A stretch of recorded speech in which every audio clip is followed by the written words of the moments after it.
All right, Armie, you feeling good? Here we are, back at Real. I'm feeling f***ing good. Okay, so swearing to a minimum, please. Oh, was that me? And Armie he just shaved for this too. That's how important this is to Armie. Is he actually shaved? Okay, what's up, everybody? Thank you so much for coming tonight. We have Armie Armstrong all the way from New Zealand in Cape Hatteras. So we're stoked to have him here. A little round of applause. Thank you so much, everyone. So stoked to be here. As everyone at Real knows, Armie's a complete wizard at making foils, has tons of knowledge, so we want to share that knowledge with you. He's created this beautiful mid-aspect line, so he's going to actually build out a complete foil here. As he's doing that, talk about kind of the whats, the whys, and why it goes together. So go for it, Armie. Floor is yours. Well, here we are back at Real, Cape Hatteras, and it's such an awesome spot. Yesterday we got this crazy thunderstorm. It shut down the kiting, but then there was this local spot down the road Matt knew about that had this cross onshore breeze, and we just had the best wing session. And I guess that's the cool thing about winging as a sport, is that like for any other sport it would have been very far worse than average, but we were having an epic session. So thanks to foils and wings. Yeah, I'm definitely down the rabbit hole of foils. And our MA line, this line we really did work hard for the winging, and they do great things in waves as well. They're really about being loose in the waves, being able to surf it and turn it. And luckily, what translated into the winging is that they've got a massive speed range. So you start going fast and they just start feeling better and better and better. And ventilation recovery. So we did a lot of work. I'll just chuck this one out of the bag. This is 1475, this is a later one. Fairly big one, but we did a lot of work with these foils on the curves in the ronder. What we call this part of the curve is the ronder, where how much anhedral, how much dihedral, how much tip inflection, whatever. But that combined with the section on this just means that you can put this foil in and out of the water at will, which is just massive for winging, because you're lit on the wing, there's a lot going on, it's really bumpy. Like yesterday was super bumpy, and you can just throw the foil out of the water, slide down a wave, put it back in, and the sections just grabs on straight away and keeps you going. So yeah, this range is epic for that.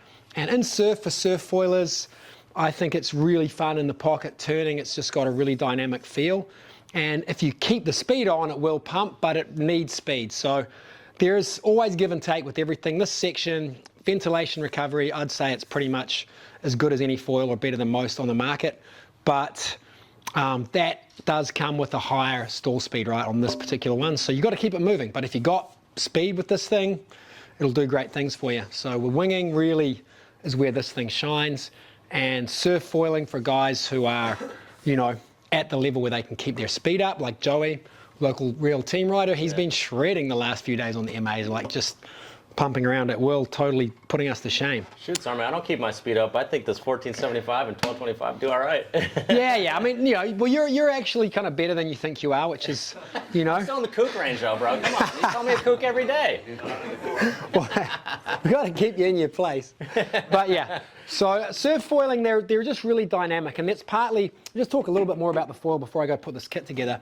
But we do have in our ronder, we've got a little bit of dihedral in the middle, which is basically this curve. It's not dead straight, it actually comes up a little bit, the curve in the middle, and then it's got a little anhedral here, which helps you with your yaw and pitch stability, and then the tips are inflected so that when you put them out, they don't vent. So one of the big numbers when you're talking about foils coming out of the water is 15 degrees. So regardless of your section, if you're more than 15 degrees to the water surface, it won't vent.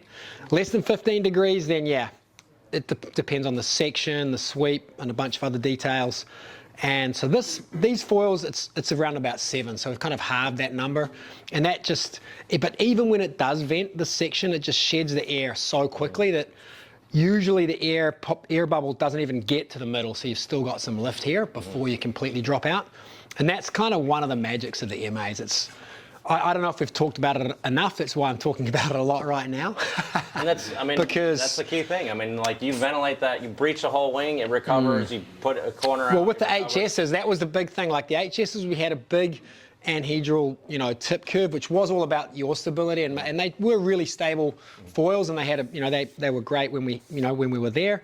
But we learnt from those with that anhedral roll, when you got that tip anywhere near the surface, it just sucked a massive air bubble in and you ventilated and crashed every time. So really worked harder with this range so that it just wouldn't do that, and we really got to something pretty magical that just doesn't vent. I just put this thing in and out of the water and, you know, ride around, it's fine.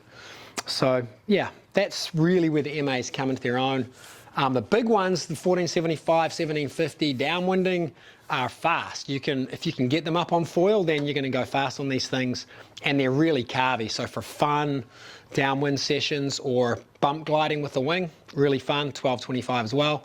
And then the surf rippers, the 800 and the 1000, yeah, those guys can keep those things pumping around like Joey recently. But yeah, I don't know, that's really what this range is all about. And then the small ones we go right down to 625. I tow that all the time. It's just super fun to tow. So the bigger ones we do put in the kits with the 70 fuse because it's just more stable. Obviously with our kits, they are modular, and if you want to, you know, upgrade, change anything out to 60 fuses or smaller tails, you can do that. But if you start on a 70 fuse with the bigger foils, and if you're generally going to be a bigger person, that's going to be way more stable. The 60 with our fuse range, there's basically a 70, 60 and 50. And the 60 is more for people who are intermediate or up, and the 50 is only for real tweakers, really. So yeah, assembling the system. So there's a whole bunch of little tips and tricks, and we've got plenty of videos, but we'll just do it right now. So the fit should be snug, but not like ultra tight that you have to mash it, you know, 5 times, but you do need to give it a tap. So get everything lined up, make sure everything's good, and I just usually use the palm of my hand and give it a good old tap. That's all seated perfectly, right? So that wasn't like a mega bash, but that's pretty much perfect. That's how I like them to fit. And that will require a tap. So to get it out, there is a titanium block on the trailing edge, and I'll usually put that on the ground and tap the leading edge of your mast and make sure there are no screws in, and it'll pop straight out. So that's something that people coming from other foil brands freak out about, because they're like, I'm supposed to hit my foil on the ground? Is this made wrong? Like, I can't do that with my other foil. It's like, well, that's why you put a titanium rod in it. Yeah, so that is why the back end is solid tie. But yeah, you can put it on a block of wood or something, but generally, I never take my fuse out of my mast unless I'm jumping on a plane. So this modular part, pretty much, if I'm in a car, if you take the front foils off, well, I just usually leave everything on and just put the whole rig on the roof of my car. But if you want to take your front foil off, your tail off, and take the mast off your board, hey, it'll fit in the car easy, just like this. I wouldn't really take my fuse out that often unless I'm changing fuse sizes or changing mast length and stuff. Another quick thing about the screws, the kits come with a variety of tools. So that's our main T handle tool. And I'm going to talk about that for a second because I do see people doing some interesting things with that. And then this is a smaller pocket tool. And then we've got a bit that you can put in alternate hand tools, like a screwdriver ratchet tool like Matt loves using, or a drill. So I do use drills all the time. And it's one of the reasons why we included this bit. Now with a power tool, be very careful you don't tighten the screw with it. This is just for winding them in. So I change, foils a lot, and like today at the beach we went through, I don't know, 5 changes in a 1.5 hour session. So I was either pumping around or changing foils. So yeah, so I always use a drill, and you just get the screws in. It's obviously a little bit faster, which is why I use it, and then you always tighten by hand. And the number in the book is 8 Newton meters, and that's bang on 8 right there. But it's pretty hard to get to 8. It's pretty hard to get to 8 this way, right? So, and definitely undoing, you're going to struggle. So you need to switcheroo your tool so you got a little bit more leverage, and you'll feel it when the stainless. So the screws are stainless. Our fancy new funky coloured screws are actually PVD, physical vapor deposition titanium on stainless, and that's keying into titanium, and so this is softer, and you'll feel the metal actually bed in to the tie thread, and you just go, yep, oh yeah. So if you want to get a torque wrench, and figure out where that is, but most people, often I see people not tightening the screws up enough, right? if you over tighten them, you can break them, but you do have to wind on it really hard to do that. And another thing, make sure you take the barrel nuts out when you're disassembling before you try and undo the rest of the screws. So that's a little bit of a trick. It's in the manual. I don't know if everyone reads the manual, but the barrel nut, we'll talk about that on the front What about foil. the grease? What about the grease? Where's your grease? Your Grease? tubes of grease. Oh, hey, I mean, you could use grease. You don't need to with our system because you've got stainless into titanium. It's why every threaded part we use on our system is titanium. It's been like that from the start. T-nuts, the whole lot. Because we can talk about it really quickly. I'm trying to skip ahead because last time this talk was an hour and a half and Matt said I had like 15 minutes. So if I'm talking fast, blame him. So, yep, we've got our nice PVD stainless screw and a titanium T-nut. And so this combo is something that, of different metals, is something that, came out of the yachting world. The high-end boats, they love titanium because it doesn't react galvanically or electrically with carbon, right, in salt water. So the tie thread as a threaded part is really beautiful because it's hard, and the stainless is a bit softer, and so the thread just beds in. You've just got to be careful with any screw. Yeah, if you really over tighten it, then you can break screws and they can be difficult to get out, but it's actually pretty easy to drill a screw out once if you have broken one off, but you need to know how to use drills, and it's a little bit of an engineering job. So main thing with the screws, if you're going to use a drill, don't tighten them up all the way. Same with undoing it, right? Use your tool, get it in there, crack it first, okay? And then if you want to use a drill, this is my standard operating procedure. Crack it, use the drill, take it out, because I don't have time to put in a million screws every day. It feels like a million. It's probably not that many. Right, cool. So that's the fuse into the mast foil on. We can talk a little bit while we're talking about masts. So with the MA kits, we do have a couple of different options. Matt's figured it out pretty much. He's at the coalface talking to people buying the stuff every day, what people want, how it works for them. And we've got the performance mast range, and hey, we've got a bunch of sizes in that. We've got the standard mast range, but with the foil kits, we've got the 72 and the standard, and 795 and the performance. And obviously the performance mast range, it's a little bit more expensive. We're using high mod carbon, which is significantly more expensive to use. And there's a whole bunch more technology going on in this, which does make it more rigid and more streamlined and faster through the water. And it's great for bigger foils, bigger guys, or if you're really ripping in high wind conditions or trying to go fast or jump big, any of that sort of stuff. The standard mast range is still fine. This mast range we've been running for over 4 years, and it's been pretty bomber, and really it works fine, especially if you're a lighter guy or if you're more price point conscious, but they're all still one-piece carbon. Like, this is still a high-end product, don't worry about that. So yeah, a couple of options. The main differences are the foil section and the layup, like I was saying with the high mod. So yeah, that's the whys and wheres for the two different mast ranges. Yeah, we found a lot of people, like bigger riders, bigger foils, really love the performance mast. But at first it was like, oh, these are for the performance is for the top pros. But then we found like, hey, some average rider that's cruising around, and he calls me, he's like, the performance mast is a game changer. I'm making all my jibes now. It's like, oh, cool. So it's like, for really the big wings and the bigger riders, it makes a big difference, but everyone can appreciate it. That being said, the standard mast, I still ride the 72 a bunch and really enjoy it. I guess it's with foiling, it's a funny one. Like, the better the gear you can get, the easier it is generally, right? So unless you get to kite race gear gets pretty technical because those guys are trying to go over 30 knots. But outside of that, if you're going to spend a bit more money on your gear, especially on the mast, it's going to be way easier to ride. It's just the reality of it. So yeah, if you can afford it, get a performance mast. That's just the reality. They are better, right? That's why we spent 2 years developing these. Mm-hmm. They've got much higher cost materials.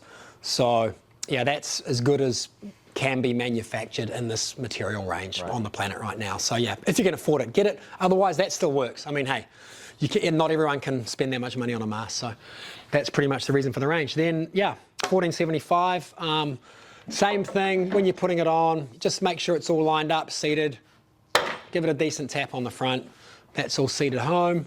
job done. Now it's really important, just to recap, that the fuse is properly seated and the screws are in before you put the front foil on, and always take the front foil off first. Never put the fuse into the front foil without a mast on, because there is a gap at the front here that's designed in there so that this thing fits properly, but if you jam it on too hard, it can be very difficult to get off. So yeah, only put this on as per the manual once the fuse is in the mast. Try to avoid that process if you can. Now, something we have added, which I think is stashed over here, is another screw in these big foils. Cool, here we go. There's another box of screws. So the MAs, the big MAs, come with a third screw. It's shorter, it's 19 mil, it's marked on the foil, and that's basically so that you've got 3 screws connecting it, which just gives the whole system a little bit less wear, so more durability over time, so your parts are going to last. And we've found, you know, as the foils get bigger and bigger, obviously the loads are more and more. We're currently working on some massive foils, so yeah, that's partly a reason. Luckily, we did think that we were going to do that, so it was about 3 years ago we introduced this third screw hole in the fuses, so pretty much everyone who's got a fuse right now in the market, this third screw will fit. So yeah, same again, make sure your screws are all firm. So our system, the fit should be snug but not ultra tight on the parts. You should be able to pop them on and off, and the torsion is taken up with the screws. So it's the tightness of the screws is really important. Get your T-tool this way. You can use the small one as well, but there is no way, if you're using the small tool that way, that you'll get enough torque on it. You have to turn it around, put it in, check it. I usually, every time I turn up at the beach, I feel people's screws, and 9 times out of 10, they're too loose. So, yeah. T-nut, barrel nut. We got one more thing to chuck on there. So the barrel nut, yeah, make sure this thing, you take this out before you try and undo your screw, because that will not work. So there you go. That one is all set up. Tails. So yeah, our tails do come with shims, but they are called polycarbonate pro shims. If you are not a pro, do not use the shim, right?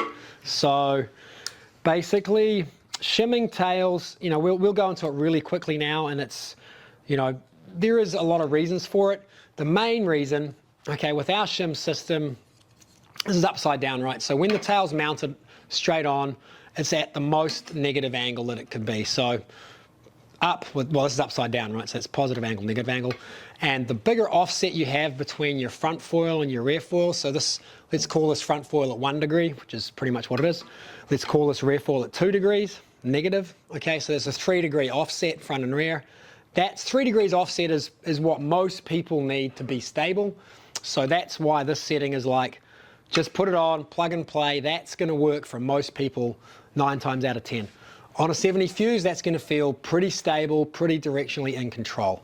If you wanna loosen it up, you can add a shim, right? So if you are absolutely jamming all your jibes, or you're bottom turning, top turning, pumping out to the next wave, no problem, then start thinking about if you wanna speed up and loosen up your rig. If you're not doing those things, yeah, don't think about these things, leave them in the box. Anything else you want to say about those, Matt? No, take the shims off. Put them on when you need them. Yeah, it's a cool feature, because with all of the foils, even if you get the, you know, 2050 CF, and you want to start going faster, get better, you know, you're getting better, and you want to improve, you put the blue shim, and all of a sudden your foil's faster, it turns better. So you can really, you know, continue to increase your performance of your foil by adding the shims as you go. So I found it for beginners is you definitely don't want it, but then it's a nice feature for you to kind of grow with. Probably the biggest thing there's 2 main things that shimming your tail does, since we're talking about it. So when you put a shim in this tail, right, you're lifting the back up a little bit. Okay, so that shim's going in. Now, when you do that, the tail's got less drag, and so the whole rig's a little faster. But because the tail's got less drag, it's also looser. It's looser in yaw, because this isn't holding you back and keeping you going straight, right? Like imagine a dart with the feathers. You've taken some feathers off, right? Now, the other thing it does is it changes the balance point. Because this isn't pushing down so hard here, you need to compensate for that by pushing your mast forward. Pushing your mast forward on your board does give you less swing weight out the front of your board, so you get more pump because you got less board swing weight out the front. So the biggest thing with tuning your tail is foot pressure and speed, and then moving your mast forward. So I like to shim it a little bit because I like to run my mast pretty much at the front of our FG tracks, so that I've got the minimum board out the front so that I can pump. Right. And, you know, people think that I'm good, but in actual fact, I just know how to set my foil up. So it's pretty important, like setting your foil up for you and the conditions. Hey, if it's micro, like it was today, sure, I'm on the biggest foil I can get, put the mast all the way forward with the ton of tail angled down, right? So I got so much lift that I'm just jumping on my front foot, and then you just pump around all minutes late. Someone thinks you're good, but in actual fact, your foil's just set up right. And then if it's bigger, I'm going to, you know, move the foil back a little bit because I don't want all that push, because I don't want to put the foil out if I'm taking a drop on a wave. So there's a lot of little things to tune, but positioning your board relative to your feet, you know, mast position in your board relative to your feet, that's step one. Just have a good play with that, and, you know, take a tool in the water in your pocket and tune it in your session, because that you will learn a lot. Sky Rama talks a lot about that in his videos. Right, I better carry on. Next. There you go, Armie. I could tell Matt was looking at his watch. Okay. So the tail, oh, here's a screw in my hand. Oops, let's just chuck that shim out. Let's take the shim out. Matt said throw them away. Okay, we're throwing the shims away. Right, shims are out. And, you know, I guess I probably went down a bit of a rabbit hole at some point. I wanted my rigs to be ultra loose. And so, you know, right from the early days, I made a bunch of different shims. From the V1 Fuse, the titanium trim shims, which, that story. Let's talk about it really quickly. It's only a little rabbit hole. So I thought you said like 10 minutes ago. The titanium shims for like the titanium trim shim was beautiful from an engineering point of view, except unnecessary for a foil because it was SLM 3D printed titanium, which is really only used in spaceships, which was kind of why I wanted to use it, but it did mean that we made no money for our first 1,000 foils. But anyway, that's history now. So what I learned is that sometimes if you over-engineer stuff, simple is sometimes good. So these things are pretty simple, polycarbonate, but yeah, don't use them unless you really know what you're doing. And it's just like everything we learn, right? Like if I'd known back then that, you know, SLM was so expensive, I probably wouldn't have used it. So that's an MA foil kit ready to go. I think we're done. Let's just go foil. That's it. Let's go. It's session time. Awesome. I'm leaving. No, sorry. Questions? Questions? Right. Anyone got any questions? What's your MA rig? What do you ride? What's your MA What do I ride? Stock MA rig. Like, what are you riding when you're winging most of the time? One of them. Yeah. Pretty much I'll have every MA with me whenever I can, except right now I haven't because traveling. So we had yesterday was a classic. We had the 1,000, and I looked at it as soon as I got to the beach and went, oh, I wish I had the 800 on. Right. So basically, yeah, the smallest foil I can, if I'm winging, the smallest foil I can ride in the wind that I can get going in. So yesterday the 800 would have been a bit more rippable. The 1,000 was super fun, but some of the waves you were just a little bit maxed when you were taking the drop because it was just so windy. We were like lit. Yeah. So you would have been more in control on an 800 for sure. Cool. So I go through the whole range. I don't really wing the 625 much. It's just not enough glide for me. I'm 88 kg, which is, I don't know, 190 pounds maybe, something like that. But I do tow the 625 a lot. And I can tow the 625 in pretty small waves as long as you're turning into the energy and getting speed. And then, when it gets bigger, the 625 just comes into its own. I do run the smaller tails. So obviously, one quick thing to talk about. So tail size. So this is the 235 flow. On the 70 Fuse, this is going to be really stable. So the first thing that you can do to loosen up or speed up your rig, if you feel like you're ready for that, is you could try the blue shim. Another thing you can do when you're really definitely ready for an upgrade to speed your kit up and loosen it up is get a smaller tail. So from here you'd progress, to the surf tail. And so that adjustment is a massive change to your rig. It's like running a whole new foil. So you don't start thinking about new front foils, new masts, new anything else until you've gone down a size in your tail. once you're ready. So the 235 is great for stability, it's great for pump, it's great for, getting lower speed takeoff, so a lower stall speed, all of that great stuff, and control. And if you're finding that everything's too easy and you're really wanting to up your game and crack tighter turns in the pocket, then yeah, just change your tail. That's the easiest way to, upgrade your rig. And that's kind of the system. It's designed like that. You could even go, to a 180 or a 140 with the same front foil, and it's basically like completely changing your whole rig. It changes the balance point. You have to move it forward a little bit more with a way smaller tail, and it just speeds everything up, gives you less board out the front. So the amount of board out the front, that's the other thing, which does relate to the tail sizes and tail angles. That's massive, right? If you have a bigger, heavier board, it dampens everything down, which is great for beginners. So beginners, yep, I tell them with our boards, just put it at the back. Rig your foil at the back, put your feet quite far back on the board. You got more board out the front. That's going to increase the swing weight of the board, and it slows everything down, all the pitching moments. Slows it down, makes it easier to ride. But if you want to get max pump, max reactivity, yeah, jam it to the front. But that's the progression. You got to get one step to the next. All right, cool. How about questions? Yes, sir. I don't know a lot about foils, but what's the difference between a V-tail and what that is? Because I know we have some V-tails in the front. Right, so the question was, what is the difference between a V-tail and this tail, and what's the difference between tails generally? Yeah. So size is a big one, and obviously shape, like a surf fin shape, right? So the tails, the best way to think about tails is like a surf fin. So surf fins give you either more directional drive, snappier turns, slide air, depends on your level and what you want to do. So the V-tail was all about trying to, back then we were using 50 fuses. We were really into the 50 fuse, and we wanted to increase the length a little bit and get something that was really slidey and snappy with the 50 fuse. So that thing is really slidey and loose and kind of like jammy skate sort of style. So it's not for your, beginner. It's for someone who wants to, do a bit of a slide sideways a bit and then correct and carry on, and yeah, that's what that tail was really for, which it's interesting. We do try and explain that in the marketing. I don't know if anyone reads it. I know Matt does. I just call you. Hey, explain this to me. Armie's phone number is. All right, who's next? How have the mid-aspect foils been for kite foiling rather than winging? Yeah, so the smaller mid-aspects, so the question was how are the mid-aspects for kite foiling? Yeah, so the 625, 800 and 1000 are great for kiting for the same reason they're great for winging. See, I didn't touch on kiting, but I just forgot. But yeah, I still love kiting. I kite on those foils, and I primarily used to kite the 525 HA, but the 625 and 800 are what I kite now because of that ventilation recovery. You can slide the foil on the surface, pop it in and out of the water. When you land jumps, you just pop straight back to foil. So, I love those things for kite foiling as well. So, but the smaller ones, I wouldn't use bigger than 1000. We have got some guys that like the 1225. I guess they're in super light wind.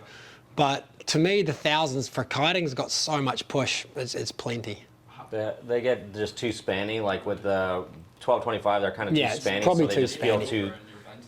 Well, these kind of, you can run a lot of the wing out and ventilate, and it recovers. So Yeah. it's like that's. Yeah, so I wouldn't go bigger than But 1000. like 1225, if you're going that big, it's better to go to the CF range. But like Wacklow is using the 800 and 625, and he just said he's got way more control in a lot higher speeds. So he's like able to just really jam and have a ton of control with How the. may the ventilation be different on a mid-aspect foil like this versus the carbon free ride? Yeah, it's totally different. But it's because of the shape and the foil section. So two main reasons. I mean, the big part of the shape with the ventilation is this still has a little bit of anhedral curve here, which is about giving that more yaw stability. So yeah, that's the thing with foil ranges. So we're just talking about it there, CF versus MA. Like, why would you choose one over the other? And yeah, the CF is more forgiving. Okay, so the foil section is more forgiving. It's more forgiving at a lower speed. The whole shape has got way more tip sweep, so this is really inspired by a traditional surf fin. I looked a lot at surf fins, and look, everyone has some sort of tip sweep on most surf fins, and that's all about stability and control. So that's what this range is about, and it's probably the hardest thing in designing ranges of foils is to figure out what actual use window is this product for? Like, where is that window sit? Because there's so much crossover in foil sports, and I think as we progress, it's going to get much more honed down to, this is a surf foil, this is a winging foil, this is a windsurf foil, this is a kite foil. But it's kind of great that you can cross over. So you can still do any of the sports with any of the rigs. They just have some compromises. It depends on exactly where they sit. But basically, we've got a lower aspect range that's all about forgiveness. But we've still got Cash Brazola, who's our like shredding young team rider in Maui.